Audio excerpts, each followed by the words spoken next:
Welcome back. తేల్చేశారు. జిల్లాల పంచాయతీకి end card వేసేలా కీలక నిర్ణయం ప్రకటించారు. 3 కొత్త జిల్లాలు, 5 కొత్త రెవెన్యూ డివిజన్లు, సర్దుబాట్లు, మార్పులు, చేర్పులు అంటూ కూటమి సర్కార్ చెప్పుకొస్తోంది. జిల్లాల ఇష్యూకు ఫుల్ స్టాప్ పడినట్లేనా? జిల్లాల పునర్విభజనపైన ఏపీ పబ్లిక్ రియాక్షన్ ఏంటి?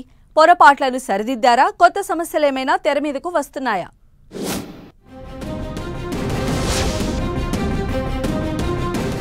ఏపీలో జిల్లాల వివాదం ముగిసినట్లేనా? కొత్త జిల్లాల ఏర్పాటుతో ఇష్యూ సమసిపోతుందా? జిల్లాల పునర్విభజనతో సమస్యలు సాల్వ్ అయినట్లేనా? కూటమి సర్కార్ నిర్ణయంతో కొత్త సమస్యలు మొదలయ్యాయా? ఏపీలో జిల్లాల పునర్విభజన, కొత్త రెవెన్యూ డివిజన్ల ఏర్పాటు కొత్త చర్చకు దారితీస్తోంది. కూటమి సర్కార్ చేసిన మార్పులు చేర్పులపై కొన్ని చోట్ల పబ్లిక్ నుంచి పాజిటివ్ రెస్పాన్స్ వస్తుంటే మరికొన్ని చోట్ల కొత్త అభ్యంతరాలు తెరమీదకొస్తున్నాయి. మార్చిన వాటిపైనే కాదు, మార్పులు చెయ్యని చోట కూడా జనం అసంతృప్తితో ఉన్నట్లు తెలుస్తోంది. చిత్తూరు జిల్లాలో కలపడంపై రొంపిచెర్ల వాసులు అసహనంతో ఉన్నారట. ప్రస్తుతం చిత్తూరు జిల్లాలో ఉన్న నగరి, నెండ్ర, విజయపురం మండలాల్ని తిరుపతి జిల్లాల్లో కలుపుతామని మాటిచ్చి తప్పారని ఆ ప్రాంత ప్రజలు నిరాశ చెందారట. కొత్త జిల్లాల మార్పులు చేర్పులపై మిక్స్డ్ రెస్పాన్స్ వస్తోంది. ప్రకాశంతో పాటు మార్కాపురం జిల్లా ఏర్పాటు చేయడంపై అక్కడి జనం హ్యాపీగా ఫీల్ అవుతుంటే, కనిగిరి డివిజన్లో కలపడంపై మాత్రం గిద్దలూరు ప్రజల్లో వ్యతిరేకత వ్యక్తమవుతోందట.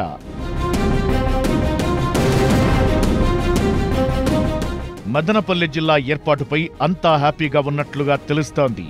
నెల్లూరుకు దూరంగా గూడూరు, వెంకటగిరి ఉన్నట్టుగా చెబుతున్నారు. మడకశిర డివిజన్పై సానుకూలత వ్యక్తమవుతుంటే, సిద్ధవటం, ఒంటిమిట్ట మండలాల్ని అన్నమయ్య జిల్లాలో చేర్చి కొత్త వివాదానికి తెరతీశారన్న టాక్ వినిపిస్తోంది. గన్నవరం, పెనమలూరు నియోజకవర్గాల్ని ఎన్టీఆర్ జిల్లాలో కలపాలన్న డిమాండ్ తెరమీదకొచ్చింది. గూడూరు నియోజకవర్గాన్ని నెల్లూరు జిల్లాలో విలీనం చేస్తామని ఎన్నికల టైంలో చంద్రబాబు, లోకేష్ హామీ ఇచ్చారు. ఇప్పుడు ఆ హామీ అమలు కాకపోవడాన్ని ప్రశ్నిస్తున్నారు. నెల్లూరు పరిధిలోని 3 మండలాలను తిరుపతి జిల్లాలోని గూడూరు రెవెన్యూ డివిజన్ పరిధిలో చేర్చారు. ఈ నిర్ణయాన్ని ఆ 3 మండలాల ప్రజలు తీవ్రంగా వ్యతిరేకిస్తున్నారు. ఇక కృష్ణా జిల్లా పరిధిలోని గన్నవరం, పెనమలూరు నియోజకవర్గాన్ని ఎన్టీఆర్ జిల్లాలో విలీనం చేయకపోవడంపై ప్రజల్లో అసంతృప్తి వ్యక్తమవుతోంది. అయితే కొత్త జిల్లాల ఏర్పాటు, సర్దుబాట్ల నేపథ్యంలో టీడీపీ ఎమ్మెల్యే పాశం సునీల్ కుమార్ చేసిన ప్రకటన చర్చకు దారితీస్తోంది. గూడూరును నెల్లూరు జిల్లాలో కలపకుంటే తాను రాజకీయాల నుంచి తప్పుకుంటానని సంచలన వ్యాఖ్యలు చేశారు.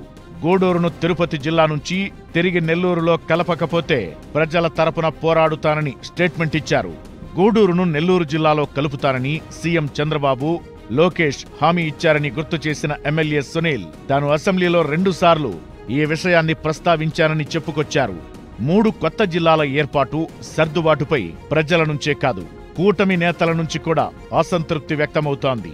వైసీపీ హయాంలో ఇష్టారీతిన జిల్లాల పునర్విభజన చేశారని, జిల్లా కేంద్రాలు, దూరం, పేర్లు అంటూ ఎన్నో వివాదాలు ఉన్నాయని ఎప్పట్నుంచో చర్చ జరుగుతోంది.